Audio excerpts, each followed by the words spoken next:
नमस्कार दोस्तों, R K study 94 YouTube channel पर आप सभी का एक बार फिर से स्वागत है।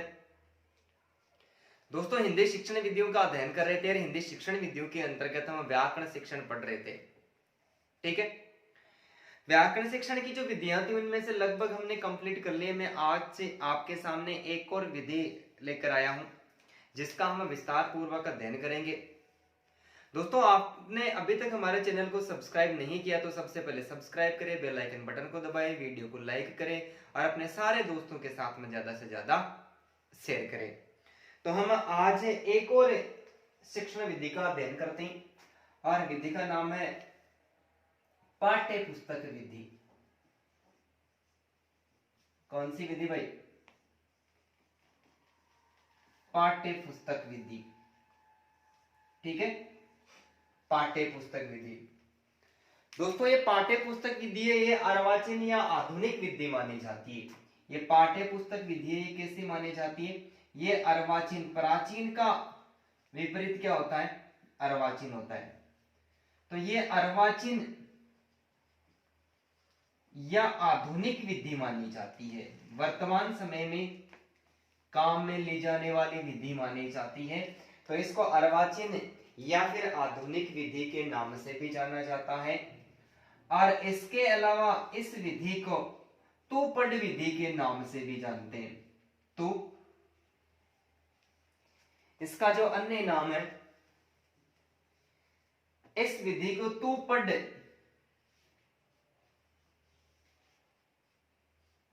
विधि के नाम से भी जाना जाता है। तूपढ़ विधि के नाम से भी जाना जाता है। ये पाठ्य पुस्तक विधि है दोस्तों, ये वर्तमान समय की प्रचलित विधि मानी जाती है और इसको तूपढ़ विधि के नाम से भी जाना जाता है। अब हमारे सामने प्रश्न ये है कि पाठ्य पुस्तक विधि कहते किसे हैं? पाठ्य पुस्तक विधि किसे कहते हैं? तो किसी भी कक्षा में किसी भी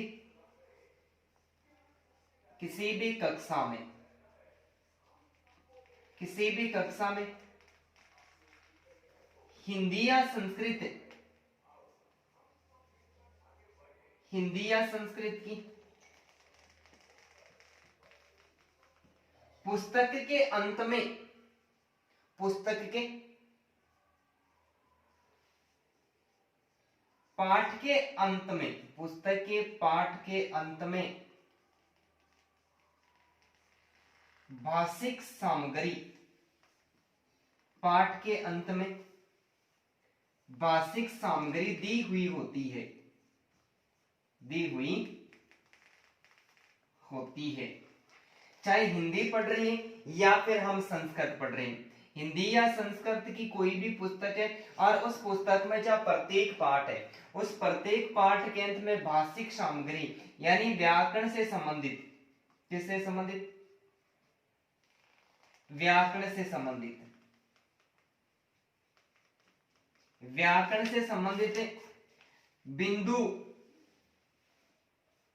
तथ्य या फिर प्रश्न दिए हुए होते हैं। क्या दिए होते हैं? चाहे वो हिंदी की पुस्तक हो या संस्कृत की पुस्तक हो, उस पुस्तक का जो पाठ है, उस पाठ के प्रत्येक पाठ के अंत में क्या लिखे होते हैं? कुछ भाषिक सामग्री लिखे होते हैं। भाषिक सामग्री मतलब व्याकरण से संबंधित प्रश्न होते हैं या तथ्य होते हैं या फिर बिंदु होते हैं। व्याकरण से संबंधित जो प्रश्न वगैरह होते हैं उसमें से जो प्रश्न है वो उपसर्ग के संबंध में हो सकते हैं, उपसर्ग हो सकते हैं, इसके अलावा प्रत्यय हो सकते हैं, संधि या समास कुछ भी हो सकता है, संधि या समास। ठीक है, तो पाठ के अंत में भाषिक सामग्री दी हुई है। भाषिक सामग्री मतलब व्याकरण से संबंधित बिंदु, तथ्य या प्रश्न दिए हुए।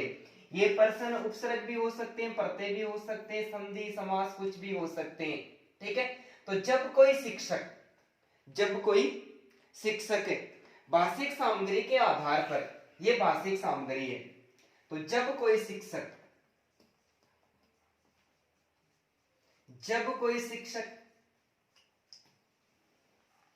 भाषिक सामग्री के आधार पर, जब कोई शिक्षक भाषिक सामग्री के आधार पर भाषिक सामग्री के आधार पर व्याकरण पढ़ाता है तो उसे पाठ्य पुस्तक विधि कहते हैं दोस्तों। क्या कहते हैं? पाठ्य पुस्तक विधि कहते हैं। बात समझ में है कि पाठ्य पुस्तक विधि कहते हैं। सबको साफ तो दिखाई दे रहा है कि एकदम से किसी प्रकार की कोई परेशानी वगैरह नहीं हो? शब्द भी सबको अच्छी तरह से दिखाई दे रहे हैं। उम्मीद करता हूं कि सबको साफ दिखाई दे रहा है। ठीक है भाई, अब और भी साफ दिख रहा है क्या सभी को? ठीक है, सबको साफ दिखाई दे रहा है। दोस्तों पाठ्य पुस्तक विधि है ये अर्वाचीन या आधुनिक विधि मानी जाती है और इसको तोपड़ विधि के नाम से भी पुकारा जाता है। किसके नाम से? इसको तोपड़ विधि के नाम से भी जाना जाता है। परिभाषा है कि पाठ्य पुस्तक विधि किसे कहते हैं? तो किसी भी कक्षा में, चाहे पहली कक्षा हो, 5वीं कक्षा हो, 10वीं कक्षा हो, चाहे 12वीं कक्षा हो, ये कोई फर्क नहीं पड़ता है। किसी भी कक्षा में, चाहे हिंदी की बुक हो या संस्कृत की बुक हो, व्याकरण तो हिंदी और संस्कृत में चलती है, अंग्रेजी में तो ग्रामर चलती है। तो हिंदी या संस्कृत की पुस्तक के पाठ के अंत में, प्रत्येक पाठ के अंत में कुछ भाषिक सामग्री दी हुई है। इसका मतलब भाषा से संबंधित, व्याकरण से संबंधित बिंदु, तथ्य या प्रश्न दिए हुए, उनमें से कुछ भी हो सकता है। व्याकरण में समास, संधि, उपसर्ग, प्रत्यय, विशेषण, क्रिया है, कुछ भी हो सकता है। ये व्याकरण से संबंधित बिंदु, तथ्य, प्रश्न दिए होते हैं और अध्यापक अलग से व्याकरण नहीं पढ़ाता है। अलग से व्याकरण तो नहीं पढ़ाता है, ये व्याकरण से संबंधित जो तथ्य है, तो जब कोई शिक्षक भाषिक सामग्री, जो ये सामग्री पाठ के अंत में दी हुई होती है, भाषिक सामग्री के आधार पर व्याकरण पढ़ाता है, तो दोस्तों उसे पाठ्य पुस्तक विधि कहते हैं। क्या कहते हैं? पाठ्य पुस्तक विधि कहते हैं। और इस पाठ्य पुस्तक विधि का सर्वप्रथम जो प्रयोग है वो अंग्रेजी ग्रामर में किया गया था। पाठ्य पुस्तक विधि का सर्वप्रथम जो प्रयोग है, सर्वप्रथम पाठ्य पुस्तक विधि का सर्वप्रथम जो प्रयोग है दोस्तों, वो अंग्रेजी ग्रामर के लिए किया गया था। किसके लिए? अंग्रेजी ग्रामर के लिए सर्वप्रथम प्रयोग है, यानी इस पाठ्य पुस्तक विधि का प्रयोग है वो सर्वप्रथम अंग्रेजी भाषा की जो व्याकरण, अर्थात कह सकते हैं कि अंग्रेजी भाषा की ग्रामर के लिए किया गया था। और अंग्रेजी में कमेनियस एक विद्वान का नाम है, कमेनियस। ठीक है, अंग्रेजी भाषा के अंतर्गत सर्वप्रथम इस विधि का अंग्रेजी ग्रामर को पढ़ाने के लिए प्रयोग किया था। और अंग्रेजी ग्रामर के अंतर्गत व्याकरण शिक्षा पढ़ाने के लिए या फिर अंग्रेजी भाषा में इस विधि का जो जनक है वो किसको माना जाता है? कमेनियस को माना जाता है। अंग्रेजी ग्रामर के लिए इस विधि का सर्वप्रथम प्रयोग कमेनियस के द्वारा किया गया था, इसलिए अंग्रेजी ग्रामर के लिए इसका सबने किसको माना जाता है? कमेनियस को माना जाता है। ठीक है, तो अंग्रेजी में पाठ्य पुस्तक विधि से हमको पूछ ले कि अंग्रेजी में पाठ्य पुस्तक विधि का जनक कौन है, तो कौन माना जाता है? कमेनियस माना जाता है, क्योंकि कमेनियस ने सर्वप्रथम अंग्रेजी ग्रामर के लिए इस विधि का प्रयोग किया था। अब बात करते हैं संस्कृत और संस्कृत व्याकरण शिक्षण में इस विधि का जो प्रयोग है वो डॉक्टर वेस्ट महोदय के द्वारा किया गया था। किसमें भाई? संस्कृत में। संस्कृत में पाठ्य पुस्तक विधि का जो प्रयोग है वो किसके द्वारा किया गया था? डॉक्टर वेस्ट के द्वारा किया गया था। किसके द्वारा भाई? डॉक्टर वेस्ट के द्वारा। संस्कृत भाषा में इस विधि का जो प्रयोग है वो डॉक्टर वेस्ट के द्वारा किया गया था। अंग्रेजी भाषा में इस विधि का प्रयोग है वो कमेनियस के द्वारा किया गया था। अतः संस्कृत में पाठ्य पुस्तक विधि का जनक है वो किसको माना जाता है? संस्कृत में इस पाठ्य पुस्तक विधि का जनक है वो डॉक्टर वेस्ट को माना जाता है। और संस्कृत से ये धीरे धीरे कौन सी भाषा में प्रयोग की जाने लगी? ये हिंदी भाषा में प्रयोग की जाने लगी। तो हमें ये पूछ ले कि पाठ्य पुस्तक विधि का संस्कृत और हिंदी भाषा में जो जनक है वो किसको माना जाता है? तो डॉक्टर वेस्ट महोदय को माना जाता है। अब हमारे सामने एक और खतरनाक प्रश्न बनता है। ये प्रश्न रिट की एग्जाम में जो 2016 की रिट की एग्जाम लगी थी उस रिट की एग्जाम में पूछा भी गया कि ये पाठ्य पुस्तक विधि है, ये पाठ्य पुस्तक विधि रटने की प्रवृत्ति पर सर्वाधिक बल देती है। किस पर देती है? ये रटने की प्रवृत्ति पर सर्वाधिक बल देती है, इसलिए सुग्गा विधि भी कहते हैं इसको। क्या कहते हैं? इसको सुग्गा विधि ये प्रश्न पूछा था कि पाठ्य पुस्तक विधि को अन्य किस नाम से पुकारते हैं। तो दोस्तों पाठ्य पुस्तक विधि को अन्य सुगा विधि के नाम से पुकारते हैं, क्योंकि ये विधि रटने पर बल देती है। पाठ्य पुस्तक विधि रटने पर सर्वाधिक बल देती है, और रटने पर सर्वाधिक बल देती है तो दोस्तों इसको सुगा विधि। अरे सुगा का अर्थ होता है तोता। तोते को कुछ रटा दिया जाता है कि शिकारी जंगल में आता है, जाल फैलाता है, दाने डालता है, दाने डालकर वो लालच देता है, हमें उन दानों के लालच में जाल में नहीं फंसना चाहिए। ये तोते को कहानी रटा दी जाती है, और ये तोता कहानी अन्य तोतों को जाल में फंसा हुआ कह रहा है। इसका मतलब अर्थपूर्ण तरीके से सीखता तो काम आता, रटकर सीखा तब वो काम नहीं आया। तो सुगा का अर्थ तोता। तो इस विधि पर रटने पर सर्वाधिक बल दिया जाता है, तो दोस्तों पाठ्य पुस्तक विधि को सुगा विधि कहते हैं। और ये प्रश्न रिट 2016 की एग्जाम में पूछा गया था कि पाठ्य पुस्तक विधि को अन्य किस नाम से पुकारते हैं। तो एक तो सुगा विधि, इसके अलावा इसको तूपड़ विधि के नाम से भी जाना जाता है। एक बार फिर से बात करते हैं। पाठ्य पुस्तक विधि है अर्वाचीन या आधुनिक विधि मानी जाती है, इसको तूपड़ विधि के नाम से भी जाना जाता है। इस विधि की परिभाषा क्या है, ये किसी भी कक्षा में, चाहे पहले कक्षा हो, 5वीं कक्षा हो या 12वीं कक्षा हो, हिंदी या संस्कृत की कोई भी पुस्तक है, उसके प्रत्येक पाठ के अंत में क्या दिए होते हैं, भाषिक सामग्री यानी व्याकरण से संबंधित कुछ बिंदु, कुछ तथ्य या कुछ प्रश्न दिए हुए थे। शिक्षक भाषिक सामग्री के आधार पर, जैसे उपसर्ग, प्रत्यय, संधि और समास दे दिया, इनके आधार पर व्याकरण शिक्षण का ज्ञान करवाता है, व्याकरण पढ़ाता है, तो उसको पाठ्य पुस्तक विधि कहते हैं। सर्वप्रथम इस विधि का प्रयोग है वो अंग्रेजी ग्रामर के लिए किया था। अंग्रेजी ग्रामर में इस विधि का सर्वप्रथम प्रयोग है वो कमेनियस के द्वारा किया गया था। तो अंग्रेजी में पाठ्य पुस्तक विधि का जनक वो कमेनियस को माना जाता है। संस्कृत में इस विधि का सर्वप्रथम प्रयोग है वो डॉक्टर वेस्ट के द्वारा किया गया था। तो संस्कृत भाषा में पाठ्य पुस्तक विधि का जनक है वो डॉक्टर वेस्ट माना जाता है, और संस्कृत से ये धीरे धीरे कौन सी भाषा में, हिंदी भाषा में प्रयोग की जाने लगी है। इसलिए हिंदी भाषा में भी इस विधि का जो जनक है वो डॉक्टर वेस्ट को ही माना जाता है। ये जो पाठ्य पुस्तक विधि रटने की प्रवृत्ति पर सर्वाधिक बल देती है, इसलिए इसको अन्य किस नाम से पुकारा जाता है, सुगा विधि के नाम से भी जाना जाता है। तो उम्मीद करता हूं कि ये खतरनाक तथ्य आपको आसानी के साथ में समझ में आए होंगे। तो एक बार इनका जल्दी से स्क्रीनशॉट ले लो, ठीक है भाई, मिटा दो, ठीक है जी।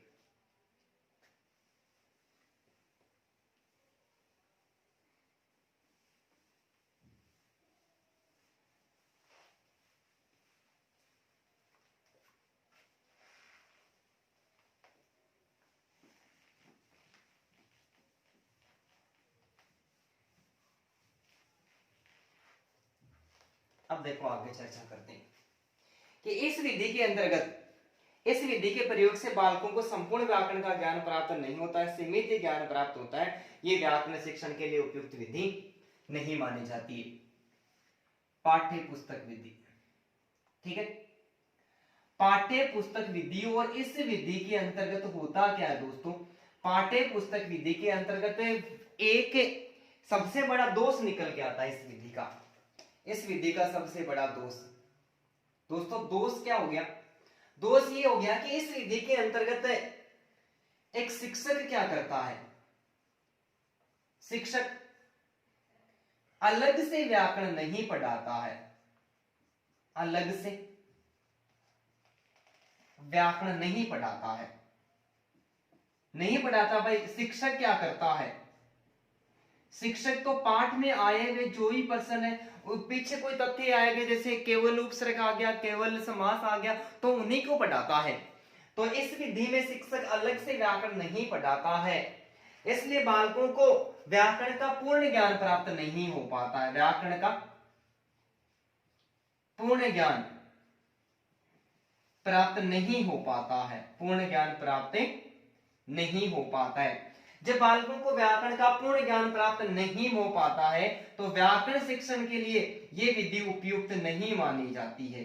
क्या नहीं मानी जाती है, ये उपयुक्त नहीं मानी जाती है। इसका मतलब ये मनोवैज्ञानिक विधि नहीं है, ये अमनोवैज्ञानिक विधि मानी जाती है। कैसी विधि है भाई, ये मनोवैज्ञानिक विधि नहीं होकर ये अमनोवैज्ञानिक विधि है, क्योंकि व्याकरण का उपयुक्त ज्ञान प्राप्त नहीं हो रहा, पूरा ज्ञान प्राप्त नहीं हो रहा है, इसका मतलब मनोवैज्ञानिक तो नहीं है। तो ये इस विधि का सबसे बड़ा दोष माना जाता है कि इस विधि में शिक्षक अलग से व्याकरण नहीं पढ़ाता है, पाठ में आई हुई जो व्याकरण के तथ्य उन्हीं को ही पढ़ाता है, तो बालकों को पूर्ण ज्ञान प्राप्त नहीं होता है, तो ये व्याकरण शिक्षण के लिए उपयुक्त विधि नहीं मानी जाती है। इसका मतलब ये अमनोवैज्ञानिक विधि मानी जाती है।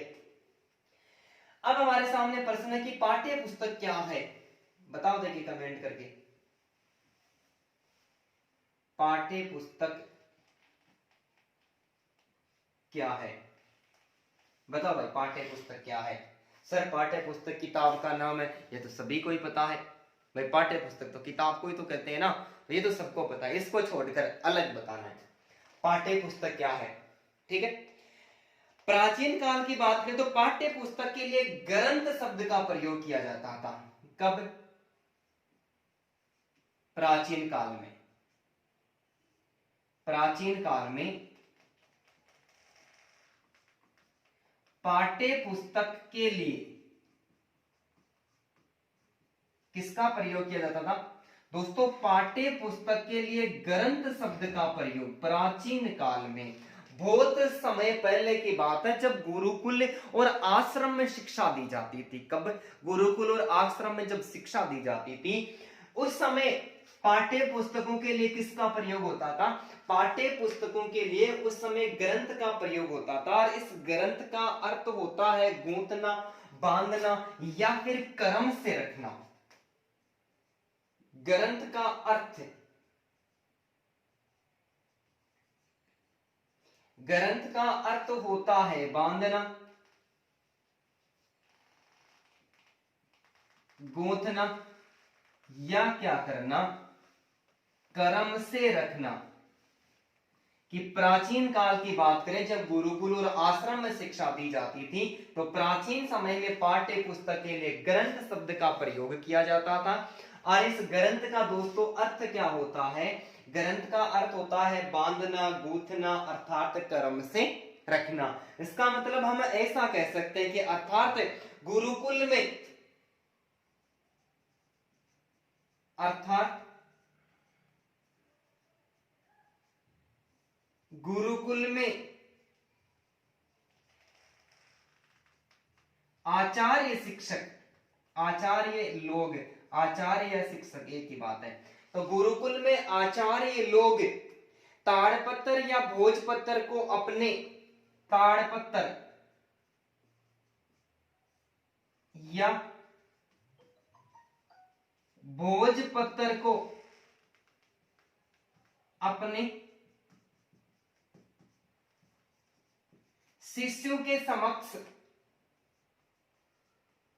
यानी सामने, शिष्यों के समक्ष रख देते थे। कि गुरुकुल में आचार्य लोग ताड़पत्र या भोजपत्र को अपने शिष्यों के समक्ष रख देते थे और उसके बीच में छेद करके किसी धागे से गूंथ देते थे। ठीक है, समक्ष क्रम से रख देते थे और किसी धागे से उनके बीच में छेद करके गूंथ देते थे। आपस में क्या करते? छेद करके गूंथ देते थे, तो उन्हें ग्रंथ कहा जाता था। तो उन्हें क्या कहा जाता था भाई? ग्रंथ कहा जाता था। प्रश्न हमारे सामने कि पाठ्य पुस्तक क्या है, तो प्राचीन काल में पाठ्य पुस्तक के लिए किसका प्रयोग होता था दोस्तों? ग्रंथ का प्रयोग होता था। ठीक है, ग्रंथ का अर्थ क्या होता है? बांधना, गूंथना या फिर क्रम से रखना। ग्रंथ का अर्थ क्या होता है? बांधना, गूंथना या फिर क्रम से रखना। तो ऐसा कह सकते हैं कि गुरुकुल में आचार्य क्या करते थे? ताड़पत्र, ताड़ का पत्थर यानी पत्ता, वृक्ष के पत्ते, ताड़पत्र या भोजपत्र को अपने शिष्यों के समक्ष क्रम से, जैसे ये 1 2 3 4 5 ये शिष्य बैठे, तो इनके समक्ष क्या करते थे? ये ताड़पत्र या ये भोजपत्र है, इनको क्रम से क्या करते? ऐसे रख देते थे। ये क्रम से इनको रख दिया था। रखने के बाद में धागे से इन सबके बीच में क्या करते हैं, इसे छेद करते और छेद करके धागे से इनको ऐसे बांध देते थे, अर्थात इनको गूंथ देते थे। तब इनको क्या कहा जाता था, ग्रंथ कहा जाता था। और ताड़पत्र या भोजपत्र पर क्या दी जाती थी, उनको शिक्षा दी जाती थी। ठीक है। फ्रांसीसी भाषा में इसका संबंध वृक्ष की छाल या तख्ती पर लिखने से।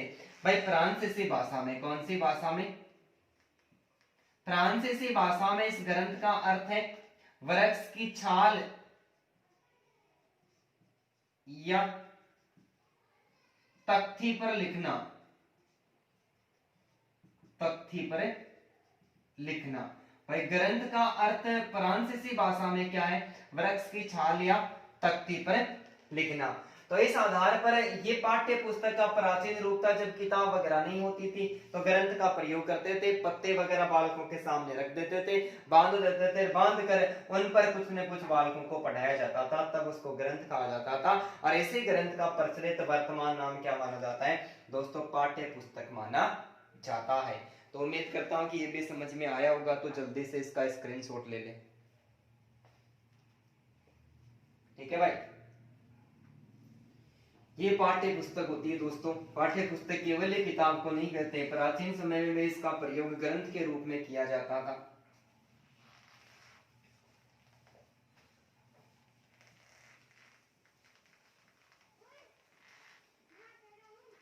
परिभाषा। अब हम दो परिभाषाओं की बात करते हैं, जिसमें एक परिभाषा दी है गुड के अनुसार, गुड के अनुसार। किसके अनुसार भाई, गुड के अनुसार। दो परिभाषाओं का अध्ययन करेंगे। ठीक है भाई। तो पाठ्य पुस्तक विधि के अंतर्गत हमें दो परिभाषाएं लिखी हुई मिलती है, जिसमें सबसे पहली परिभाषा है गुड के अनुसार।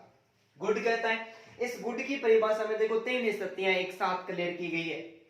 ये कहता है कि एक निश्चित पाठ्यक्रम के अध्ययन के प्रमुख साधन के रूप में, कि एक निश्चित पाठ्यक्रम, रिट की तैयारी कर रही है, विचार विमर्श चल रहा है, निश्चित पाठ्यक्रम पर कहा गया है कि पाठ्यक्रम 2011 का निर्धारित रहेगा। तो जितना पाठ्यक्रम दिया हुआ मिलेगा हम उसी का अध्ययन करेंगे, लेकिन उस पाठ्यक्रम का कोई साधन भी तो चाहिए ना। साधन का मतलब कोई पाठ्य पुस्तक भी तो चाहिए ना, जिसमें वो पाठ्यक्रम सिलेबस दिया हुआ हो, जिसका हम अध्ययन करेंगे। तो यह कहता है कि एक निश्चित पाठ्यक्रम के अध्ययन के प्रमुख साधन के रूप में एक निश्चित शैक्षिक स्तर पर, भाई प्राथमिक स्तर है, माध्यमिक स्तर है, या फिर उच्च माध्यमिक या उच्च स्तर है, प्राथमिक माध्यमिक या फिर उच्च स्तर है। तो एक निश्चित शैक्षिक स्तर पर प्रयुक्त करने के लिए, क्या करने के लिए, प्रयुक्त करने के लिए एक निश्चित विषय पर, इस पर एक निश्चित विषय पर व्यवस्थित ढंग से लिखी गई पुस्तक को क्या कहा जाता है, पाठ्य पुस्तक कहा जाता है। हिंदी की बात कर लें, संस्कृत की बात कर लें,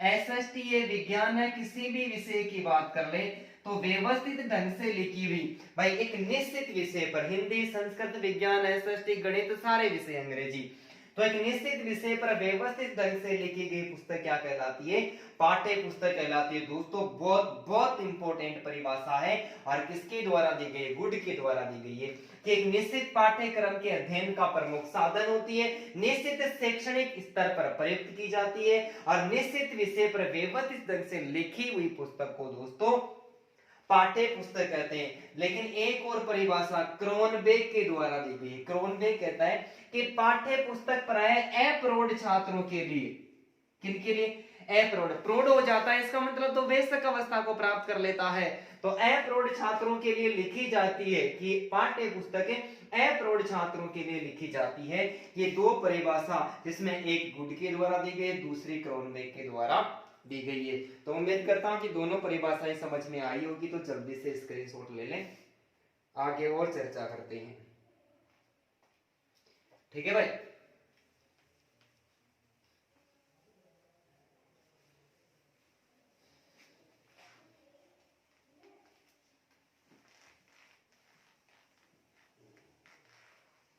अब हम पढ़ते हैं पाठ्य पुस्तक विधि के उद्देश्य से। पाठ्य पुस्तक विधि के उद्देश्य,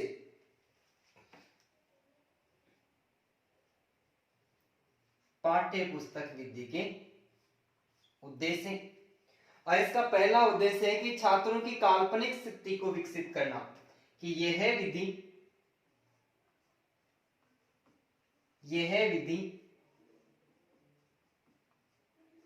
छात्रों की काल्पनिक यानी कल्पना शक्ति को विकसित करती है। ये विधि बालकों की कल्पना शक्ति, चिंतन मनन की शक्ति, अर्थात ऐसा कह सकते हैं कि बालकों की कल्पना शक्ति को क्या करती है, ये विधि विकसित करती है। दूसरा उद्देश्य विषय विविधता के बारे में ज्ञान करवाना। विषय विविधता, विषय विविधता के बारे में, विषय विविधता के बारे में ज्ञान करवाना, विषय विविधता के बारे में ज्ञान करवाना।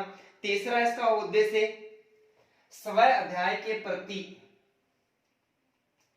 स्व अध्याय के प्रति, स्व अध्याय के प्रति रुचि जागृत करना।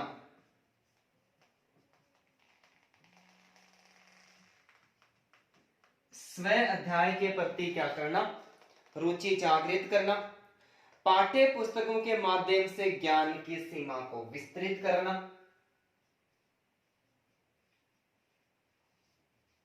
पाठ्य पुस्तकों के माध्यम से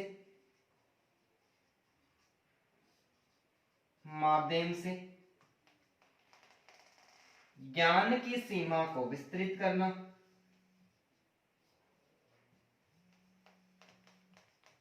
ज्ञान की सीमा को विस्तृत करना, पाठ्य पुस्तकों के माध्यम से ज्ञान की सीमा को विस्तृत करना। ज्ञान को व्यवहारिक रूप में देने की प्रेरणा प्रदान करना। ज्ञान को व्यवहारिक रूप में प्रदान करने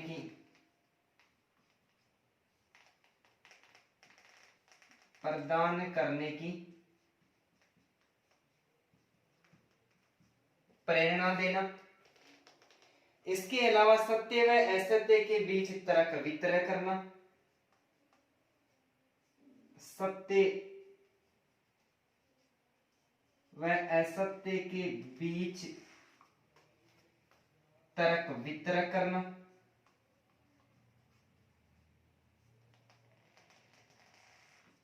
तर्क वितर्क करना। और सातवां जो उद्देश्य है वह है शुद्ध और अशुद्ध का ज्ञान करवाना। शुद्ध एवं अशुद्ध का ज्ञान करवाना। शुद्ध एवं अशुद्ध का ज्ञान करवाना। तो पाठ्य पुस्तक विधि के कुल 7 उद्देश्य माने गए, जिसमें सबसे पहला उद्देश्य है बालकों की कल्पना शक्ति, किसी भी विषय वस्तु के प्रति, किसी भी तथ्य के प्रति बालकों की कल्पना शक्ति को विकास करना। कि पाठ्य पुस्तकों का हम बार बार क्या करेंगे, अध्ययन करेंगे, और बार बार अध्ययन करने के कारण हमारी कल्पना शक्ति क्या होती है, विकसित होती है। विषय विविधता के बारे में ज्ञान प्रदान करना। अनेक सारे हर विषय की अलग पुस्तक होती है, विषय विविधता का क्या करवाया जाता है, अलग अलग विषयों का ज्ञान है वो पाठ्य पुस्तक विधि के अंतर्गत करवाया जाता है।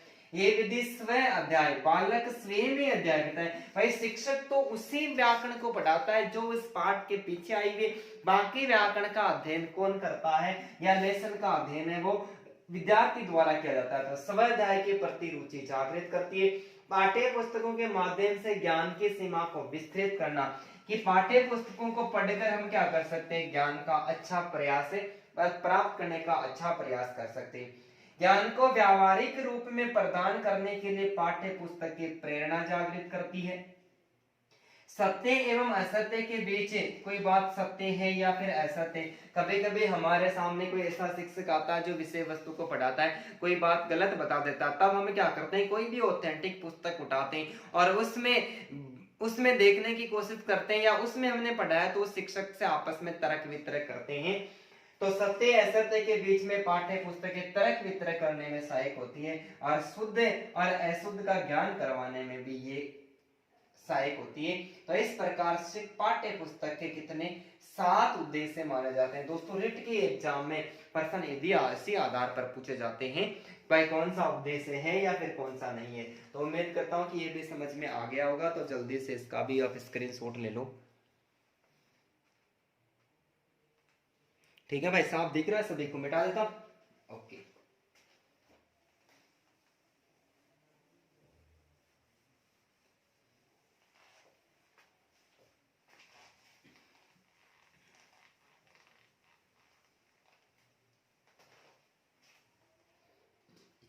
अब है पाठ्य पुस्तकों की आवश्यकता या उपयोगिता।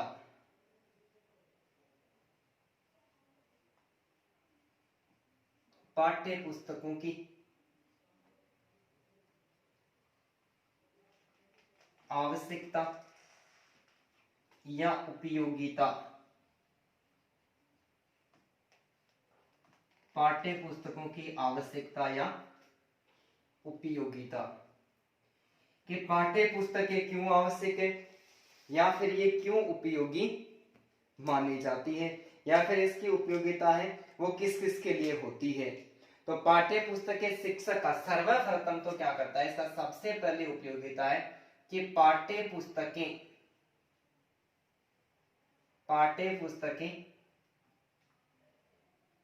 शिक्षक का मार्गदर्शन करती है। शाबाश, बहुत अच्छे भाई, मार्गदर्शन करती है। पाठ्य पुस्तकें शिक्षक का मार्गदर्शन करती है और इसके संबंध में एक परिभाषा दी है रविंद्रनाथ टैगोर ने। रवि प्लस इंदर, परिभाषा रविंद्रनाथ टैगोर ने दी है। रविंद्रनाथ टैगोर ने परिभाषा दी है कि सबसे सर्वश्रेष्ठ शिक्षक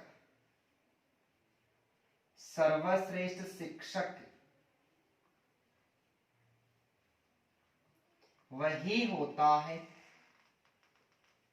जो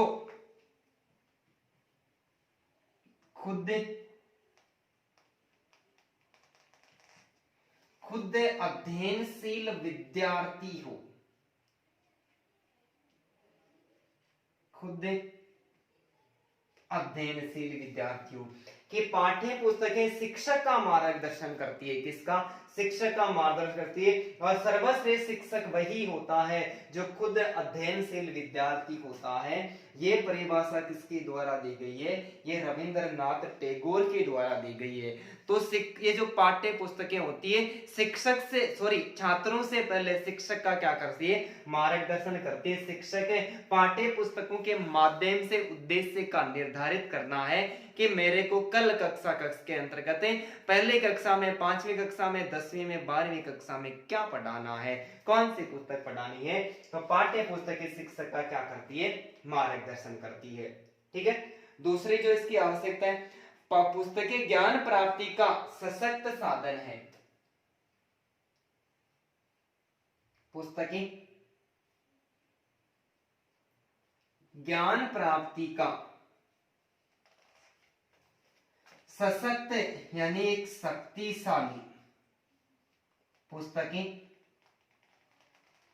ज्ञान प्राप्ति का, किसका भाई? पुस्तकें ज्ञान प्राप्ति का एक सशक्त साधन है क्योंकि पुस्तकों के सहारे व्यक्ति बिना गुरु के भी ज्ञान अर्जन कर सकता है। क्योंकि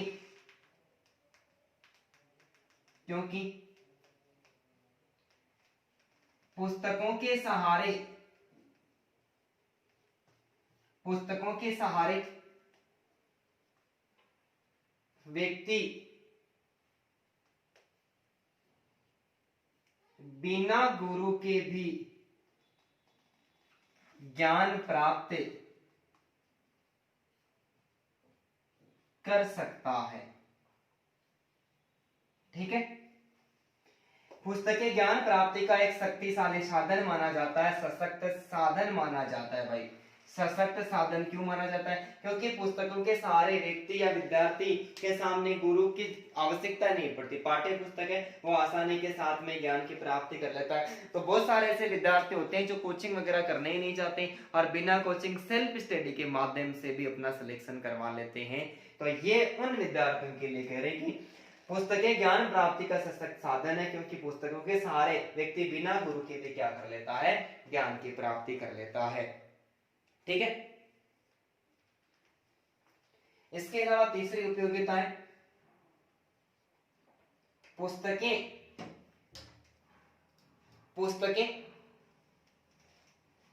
अनेक सूचनाओं का संग्रह होती है। पुस्तकें अनेक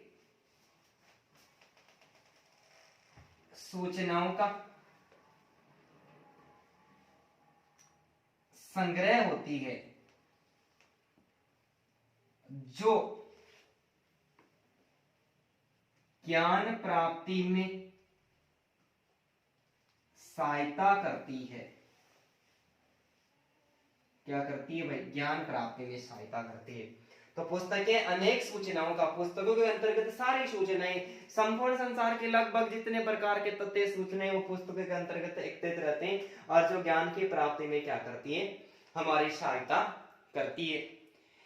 इसके अलावा ज्ञान प्राप्ति के लिए पुस्तकें सर्वसुलभ एवं मितव्ययी साधन है। ज्ञान प्राप्ति के लिए, ज्ञान प्राप्ति के लिए पुस्तकें सर्वसुलभ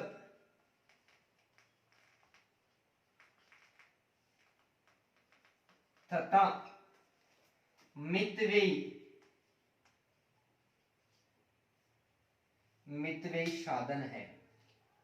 मितव्ययी साधन है। ठीक है भाई, तो पुस्तकों की आवश्यकता, पुस्तकें शिक्षक का मार्गदर्शन करती है। रविंद्रनाथ टैगोर ने कहा कि सर्वश्रेष्ठ शिक्षक वही होता है जो खुद अध्ययनशील विद्यार्थी होता है। पुस्तकें ज्ञान प्राप्ति का सशक्त यानी शक्तिशाली साधन होते हैं, क्योंकि पुस्तकों के सहारे व्यक्ति को गुरु की आवश्यकता ही नहीं होती, बिना गुरु के वो ज्ञान की प्राप्ति कर लेता है। पुस्तकें अनेक सूचनाओं का संग्रह होती है जो ज्ञान प्राप्ति में क्या करती है? हमारी सहायता करती है। और ज्ञान प्राप्ति के लिए पुस्तकें सर्वसुलभ तथा मितव्ययी, सभी को आसानी के साथ में किसी भी बुक डिपो पर उपलब्ध हो जाती है और कम खर्चे वाले कोई भी बुक लेके आते हैं लास्ट 1000 रुपए के अंदर अंदर आ जाती है। यदि कोचिंग में जाकर फीस पूछते हैं फर्स्ट ग्रेड में हिंदी सब्जेक्ट की फीस कितनी है तो कहेंगे कि 20,000 है, कुछ कम करवाओगे तो 2000 कम कर देंगे, 18,000 तो लगेंगे। यहाँ पर 1000 में काम चल रहा है। तो कम खर्चे में मिलने वाला एकमात्र साधन क्या है? पाठ्य पुस्तकें। ठीक है, पुस्तकें अर्जित ज्ञान का स्थायीकरण है। पांचवी जो उपयोगिता है, पुस्तकें अर्जित ज्ञान का स्थायीकरण है। हमने जो भी ज्ञान प्राप्त किया है वो सारा ज्ञान पुस्तकों के माध्यम से प्राप्त किया है। तो पुस्तकें अर्जित ज्ञान का क्या मानी जाती है? स्थायीकरण मानी जाती है। ठीक है, तो उम्मीद करता हूं कि ये भी तथ्य आपको समझ में आए होंगे भाई। ठीक है, तो एक बार इनका भी आप स्क्रीनशॉट ले लो।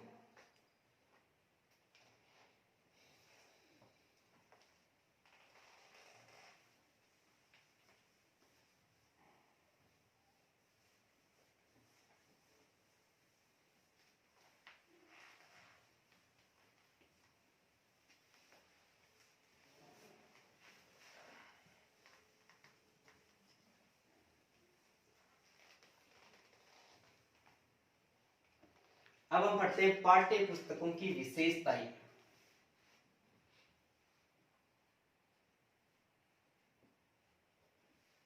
पाठ्य पुस्तकों की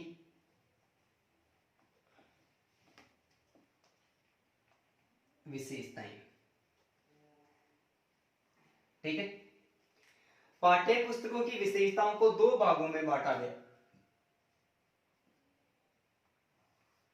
एक होती है आंतरिक विशेषताएं,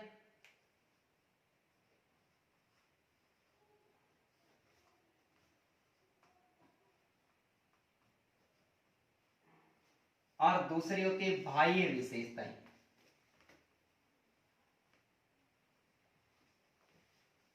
आंतरिक विशेषताएं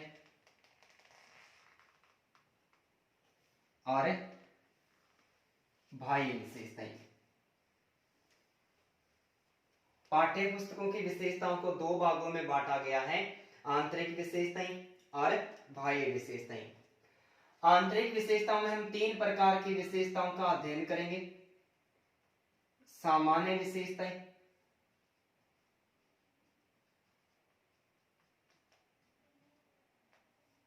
दूसरी है भाषा संबंधी विशेषताएं,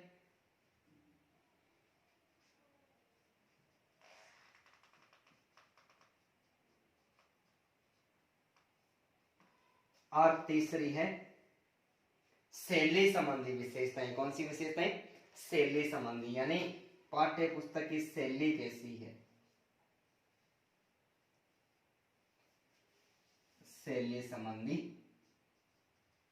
विशेषताएं। ठीक है भाई। पाठ्य पुस्तकों की विशेषताओं को दो भागों में बांटा गया, जिसमें एक आंतरिक विशेषताएं और दूसरी बाह्य विशेषताएं। बाह्य विशेषताओं की हम बात करें तो बाह्य विशेषताओं में आकार, भार एवं मुद्रण, इनको शामिल किया जाता है कि पाठ्य पुस्तक की भारी जो बनावट है वो किस प्रकार की है। तो पाठ्य पुस्तकों की आंतरिक विशेषताओं में पहली सामान्य विशेषता, दूसरी भाषा संबंधी और तीसरी शैली संबंधी विशेषताएं मानी जाती है। अब हम सारी विशेषताओं का एक एक करके अध्ययन करते हैं। ठीक है।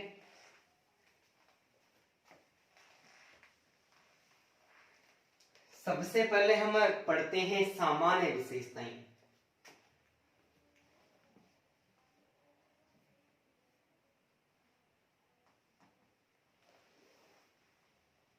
सामान्य विशेषताएं, और सामान्य विशेषताओं में सबसे पहली विशेषता है मनोवैज्ञानिक।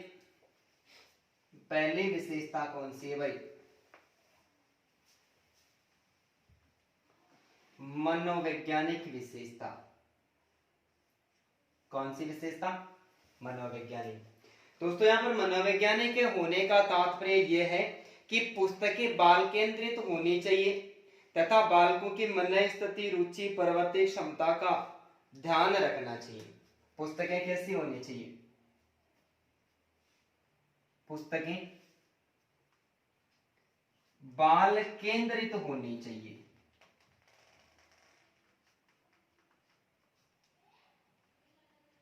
पुस्तकें कैसी होनी चाहिए? बाल केंद्रित होनी चाहिए। यहाँ पर बाल केंद्रित मतलब है सर्वा कौन होना चाहिए? बालक ही होना चाहिए, क्योंकि पुस्तकों के अंतर्गत बालकों की रुचि, उनकी कार्य क्षमता और उनकी मन यानी मन की जो स्थिति होती है, इनका पूरा पूरा ध्यान रखना चाहिए कि पुस्तकें ऐसी हो जिनमें बालक अत्यधिक रुचि लो, कार्य क्षमता भी उनके प्रति बढ़े और उनके मन की स्थिति पुस्तकों को पढ़ने के संबंध में हो। तो सामान्य विशेषताओं में पहली विशेषता है मनोवैज्ञानिक विशेषता, और ये कहती है कि बाल के जो पुस्तकें हैं वो कैसी होनी चाहिए? बाल केंद्रित होनी चाहिए, बालक पर केंद्रित होनी चाहिए, क्योंकि वर्तमान की शिक्षा प्रणाली कैसी है? बाल केंद्रित है। बालकों की रुचि, कार्य क्षमता और उसके मन की स्थिति, आवश्यकता होते हैं, उन सब का क्या रखा जाना चाहिए? ध्यान रखा जाना चाहिए। तो पहली सामान्य विशेषता है मनोवैज्ञानिक। दूसरी है रुचिकर। दूसरी विशेषता क्या है भाई? रुचिकर। रुचिकर। पाठ्य पुस्तकें कैसी होनी चाहिए?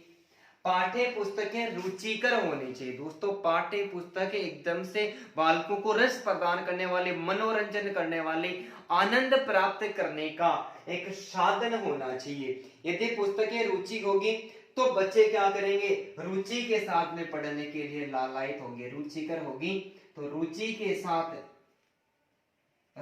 साथ पढ़ने को लालायित होंगे। क्या होंगे, लालायित होंगे। कि पाठ्य पुस्तकें कैसी होनी चाहिए, रुचिकर होनी चाहिए, बालकों की रुचि उनमें होनी चाहिए। यदि उनमें अच्छी कहानियां होगी और बहुत सारे ऐसे तथ्य डाले हुए होंगे जिनमें बालकों को पढ़ने से आनंद की प्राप्ति होती है, इस प्रकार की यदि विषय वस्तु होती है तो बालक उनको पढ़ने के लिए क्या करेंगे, पूरी तरह से उत्सुक होंगे और तैयार रहेंगे। इसके अलावा है तीसरी जो विशेषता है वो है विविधता। विविधता, तीसरी विशेषता क्या है, विविधता। कि पाठ्य पुस्तक के नाटक, लेख, कहानी, संवाद, कविता, यात्रा विवरण, जीवन कथा आदि से पूर्ण होनी चाहिए।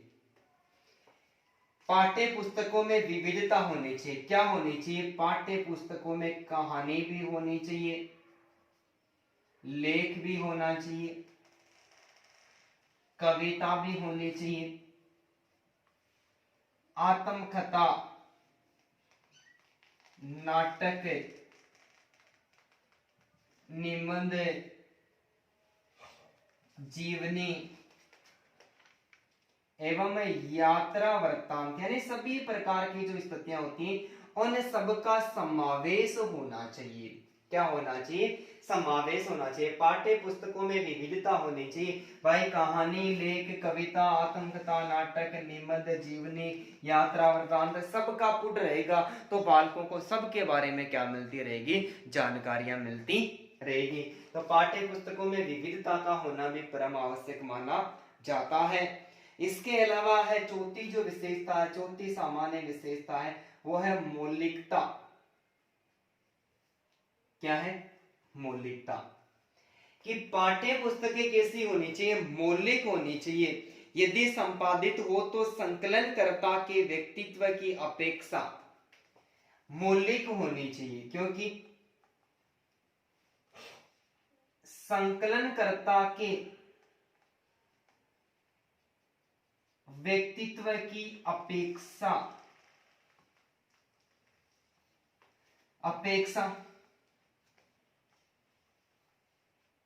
लेखक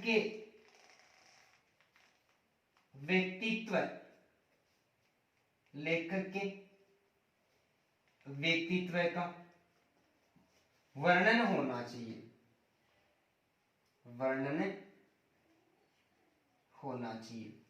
भाई पाठ्य पुस्तकों में क्या होनी चाहिए, मौलिकता होनी चाहिए। क्योंकि संकलनकर्ता जिसने प्रकाशन किया है उसका तो एड्रेस होता है। उसके अलावा जिस किसी भी व्यक्ति ने उस पुस्तक को लिखी है उसके संपूर्ण व्यक्तित्व का जो वर्गीकरण है वो उसके अंतर्गत, व्यक्तित्व का वर्णन है वो उस पुस्तक के अंतर्गत होना चाहिए। कि जिसने पुस्तक लिखी है उसने इस विषय में कोई डिग्री वगैरह प्राप्त कर रखी है या नहीं कर रखी थी, डिग्री वगैरह प्राप्त कर रखी है तो उसके व्यक्तित्व का उल्लेख होना चाहिए। तो सामान्य विशेषता सबसे पहले मनोवैज्ञानिकता। मनोवैज्ञानिक कहता है कि पुस्तकें मनोवैज्ञानिक होनी चाहिए, बाल केंद्रित होनी चाहिए, जिसमें बालकों की रुचि, कार्य क्षमता और मन स्थिति का पूरा ध्यान रखा जाना चाहिए। पाठ्य पुस्तकें रुचिकर होनी चाहिए, क्योंकि रुचिकर होगी, आनंददायी होगी, रस प्रदान करने वाली होगी तो बालक पढ़ने के लिए लालायित रहेंगे, ज्यादा से ज्यादा अधिगम करेंगे। विविधता का होना परम आवश्यक है। पाठ्य पुस्तकों में केवल एक कहानी नहीं होनी चाहिए, केवल कविताएं नहीं होनी चाहिए। कहानी, कविता, लेखन, लेख, गद्य पद्य से संबंधित आत्मकथा, नाटक, निबंध, जीवनी, यात्रा वृत्तांत सबका पुट होना चाहिए। और पाठ्य पुस्तकों में मौलिकता का होना परम आवश्यक है। संकलनकर्ता के व्यक्तित्व की कोई आवश्यकता नहीं है, भाई ये किसने प्रकाशन करवाए उसकी अपेक्षा क्या करना चाहिए, जो भी लेखक है उसका व्यक्तित्व सामने उभार कर लाना चाहिए। तो एक बार इसका भी स्क्रीनशॉट ले लो। इसके अलावा इसकी एक और विशेषता बचाती है भाई, पांचवी जो सामान्य विशेषता है वो है शिक्षाप्रद या प्रेरणादायी। शिक्षाप्रद या प्रेरणादायी। कि पाठ्य पुस्तकें होती है, ये पाठ्य पुस्तकें ज्ञानवर्धक, ज्ञान बढ़ाने वाली,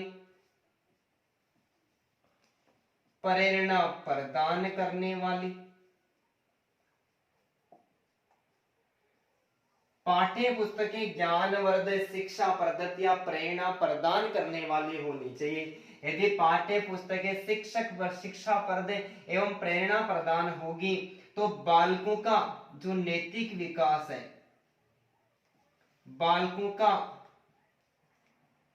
सामाजिक विकास है और बालकों का जो चारित्रिक विकास है, इसमें क्या मिलेगी? पूर्णतया सहायता मिलेगी। तो पांचवी विशेषता है शिक्षाप्रद या प्रेरणादायक कि पाठ्य पुस्तकें ज्ञानवर्धन या फिर प्रेरणा प्रदान करने वाली होनी चाहिए, जिससे बालक का नैतिक विकास, सामाजिक विकास और चारित्रिक विकास वो आसानी के साथ में हो सके।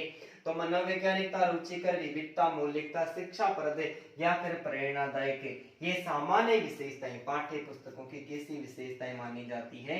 ये सामान्य विशेषताएं मानी जाती है। तो उम्मीद करता हूं कि ये भी समझ में आया होगा। तो आप जल्दी से इनका स्क्रीनशॉट ले लें। नेक्स्ट भाषाएं संबंधी विशेषताओं की चर्चा करते हैं।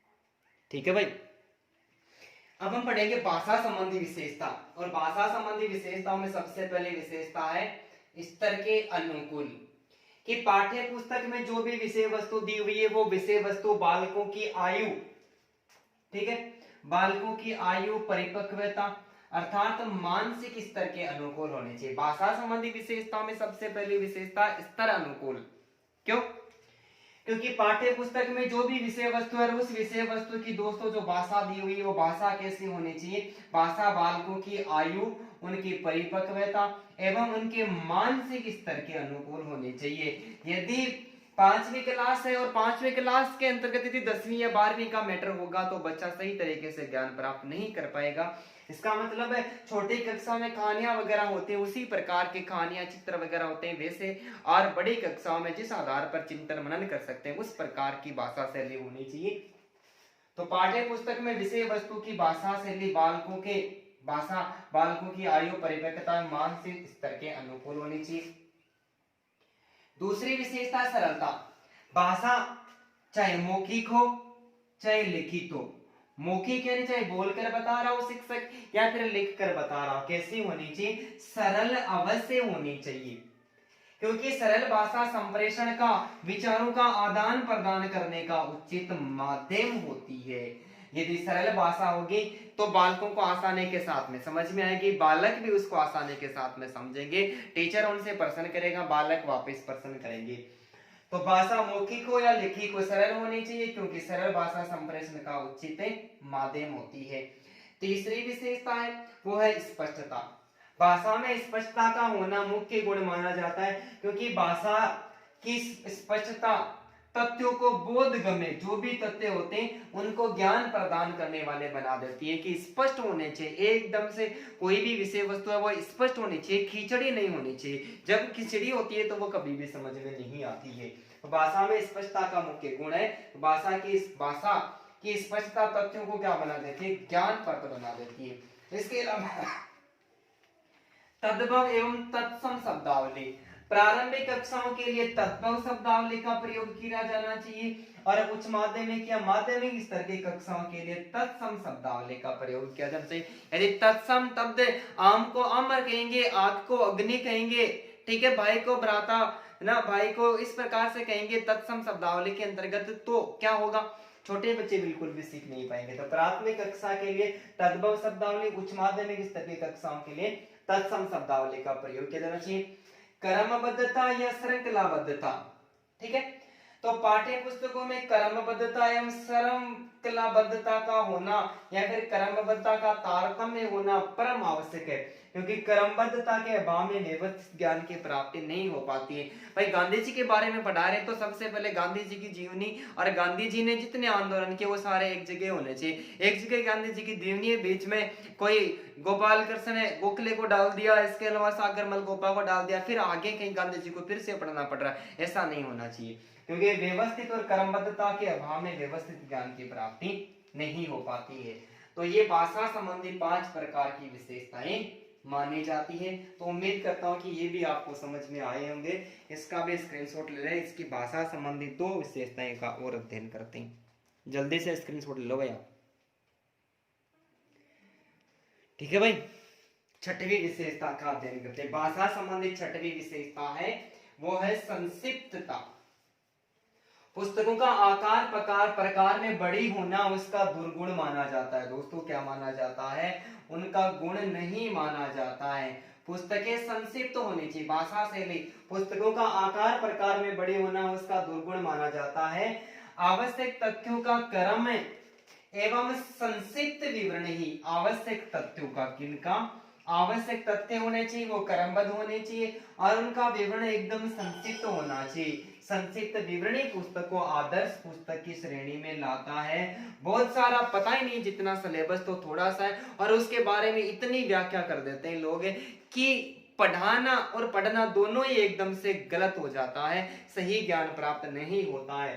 तो पुस्तकों का संक्षिप्त होना ही परम आवश्यक माना जाता है।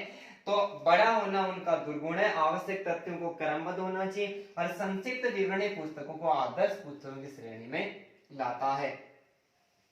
इसके बाद में शब्दावली। हिंदी पुस्तकों के अंतर्गत 70 से 80% शब्द, कितने? 70 से 80% शब्द होते हैं।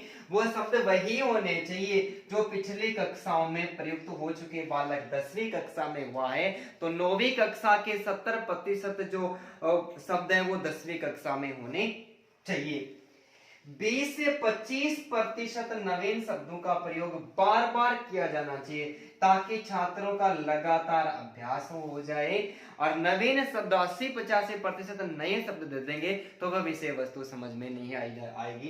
तो शब्दावली भी भाषा संबंधी विशेषता मानी जाती है। ये हिंदी पुस्तकों में 70 से 80% शब्द वही होने चाहिए जो पिछले कक्षाओं में प्रयुक्त हो चुके हैं और 20 से 25% नवीन शब्दों का प्रयोग बार बार किया जाना चाहिए ताकि बालकों की लगातार अभ्यास रहे। इसके संबंध में परिभाषा दी है एम वेस्ट के अनुसार। ये कहता है कि जो बालक की उम्र एवं मानसिक स्तर है, जो बालक का उम्र एवं मानसिक स्तर होगा तो उनके लिए सरल से कठिन उपयोगी शब्दों का उनके पाठों में व्यवस्था की जानी चाहिए। कि बालक जब छोटा है तो सरल विषय वस्तु, सरल शब्दों का प्रयोग होना चाहिए। बालक जैसे जैसे बढ़ता जाता है, उसकी उम्र और मानसिक स्तर उनका बढ़ता जाता है, उसी हिसाब से क्या करना चाहिए? शब्दों की व्यवस्था करनी चाहिए और पाठ्यक्रम में उनको शामिल करना चाहिए। तो परीक्षा की दृष्टि से यह परिभाषा भी बहुत इंपॉर्टेंट है। और किसने दिए? एम वेस्ट ने। कि जो बालक की उम्र एवं मानसिक स्तर होगा यानी बढ़ेगा तो क्या करनी चाहिए? सरल से कठिन की और उपयोगी शब्दों की उनके पाठों में व्यवस्था करनी चाहिए।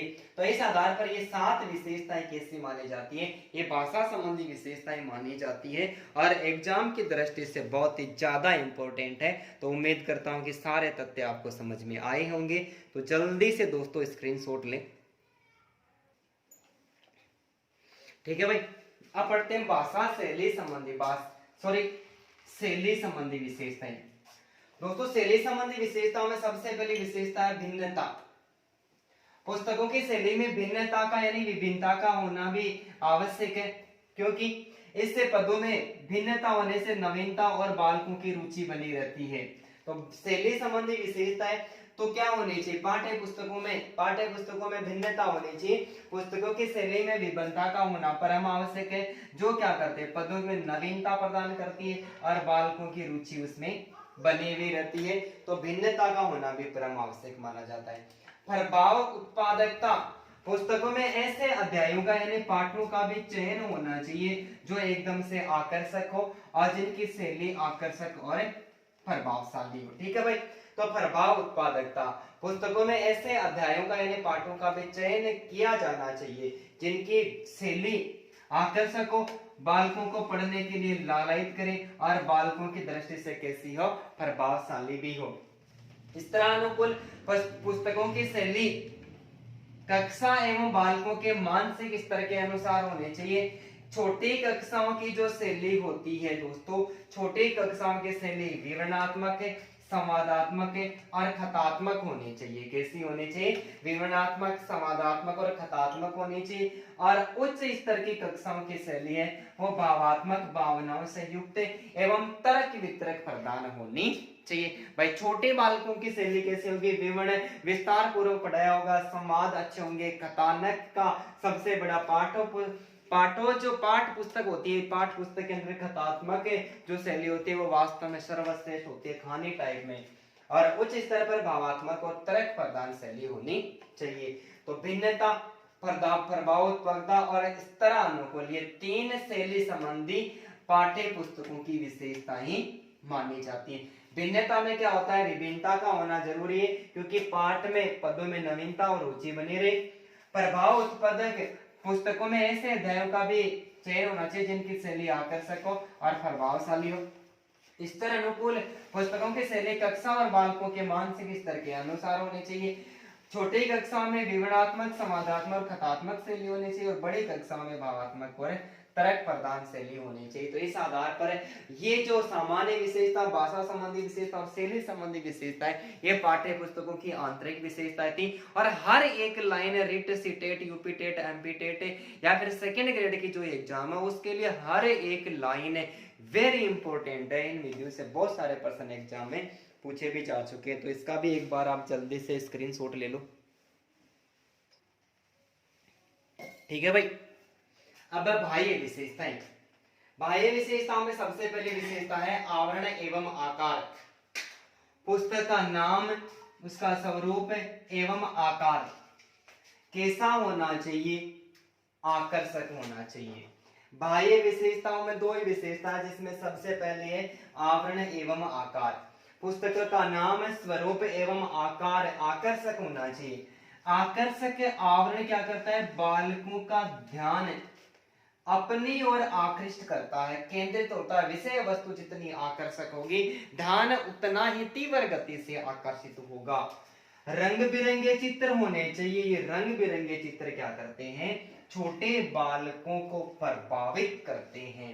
तो पुस्तकों का आकार, पुस्तक का नाम, स्वरूप एवं आकार आकर्षक होना चाहिए। आकर्षक आवरण बालकों का ध्यान अपनी ओर आकृष्ट करता है और रंग बिरंगे चित्र छोटे बालकों को प्रभावित करते हैं। दूसरा है कागज एवं मुद्रण।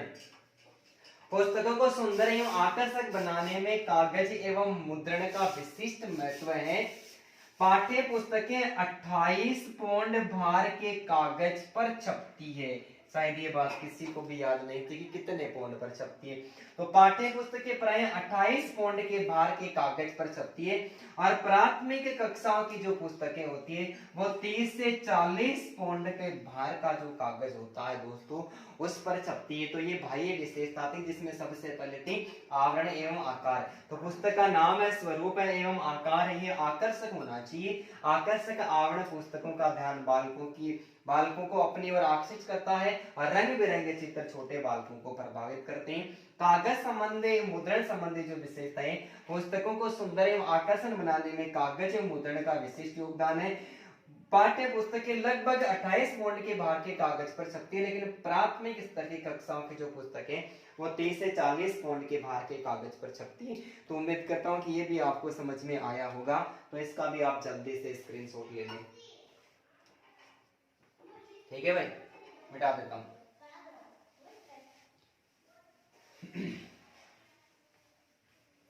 अब हम बात करते हैं पाठ्य पुस्तक प्रणाली के दोष। पाठ्य पुस्तक प्रणाली के या विधि के दोष। पाठ्य पुस्तक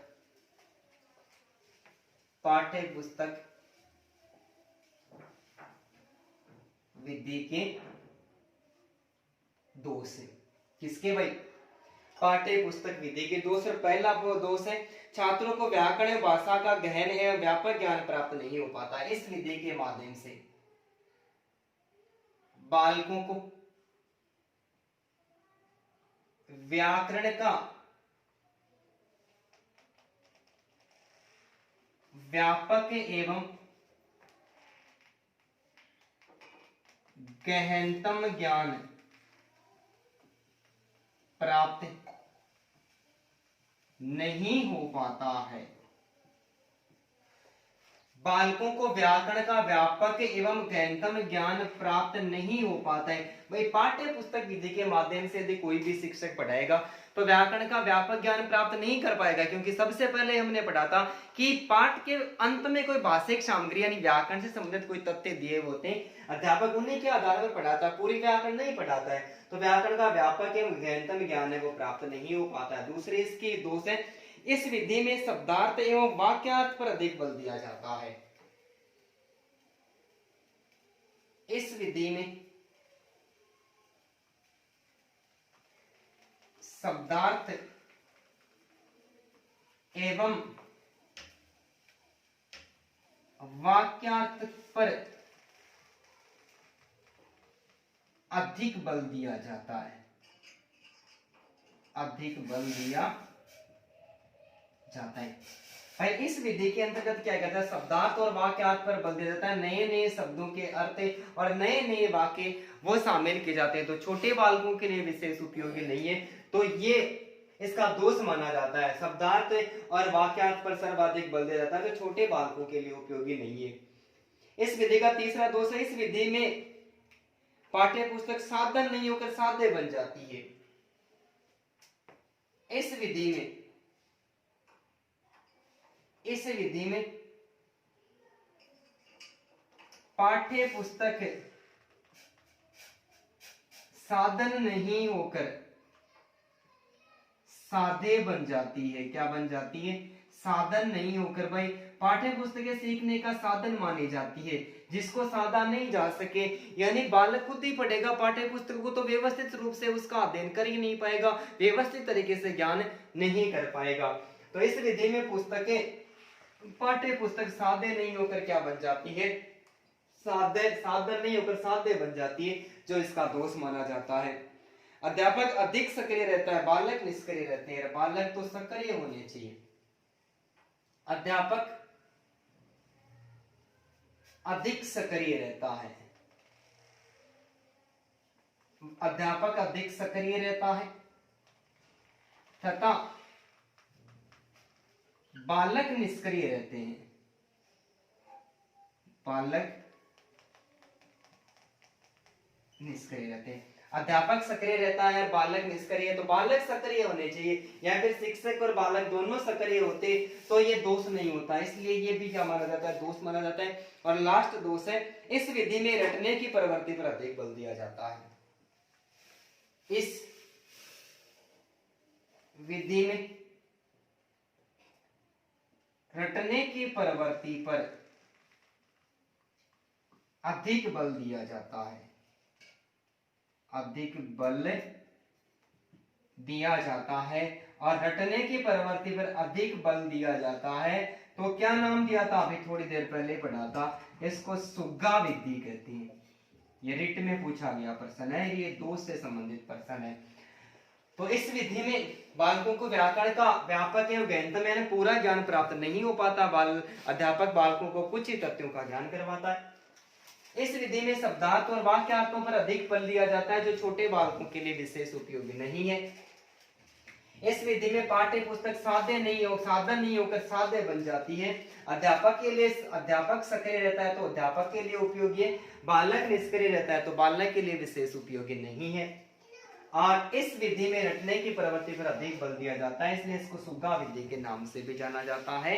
तो एक बार आप इसके भी 5 दोष माने गए, इन 5 दोषों का भी आप स्क्रीनशॉट ले लें। और मैं आप सभी से उम्मीद करता हूं कि ये विधि भी आपको आसानी के साथ में समझ में आई होगी, और गारंटी लेता हूं कि ऐसी विधि आपने पहले कभी किसी टीचर से पढ़ी हुई नहीं होगी। एग्जाम में किसी भी एग्जाम को लेकर देख लेना, इसमें से आए हुए सारे के सारे प्रश्न आपको आसानी के साथ में मिल लेंगे। दोस्तों वीडियो अच्छा लगा तो लाइक करें, शेयर करें, हमारे यूट्यूब चैनल को सब्सक्राइब करें, बेल आइकन बटन को दबाना बिल्कुल भी ना भूलें। फिर किसी प्रकार की कमी वगैरह रह जाती है तो आप कमेंट बॉक्स में जरूर कमेंट करें। धन्यवाद सभी को, जय हिंद जय भारत। मिलेंगे फिर एक नए वीडियो के साथ।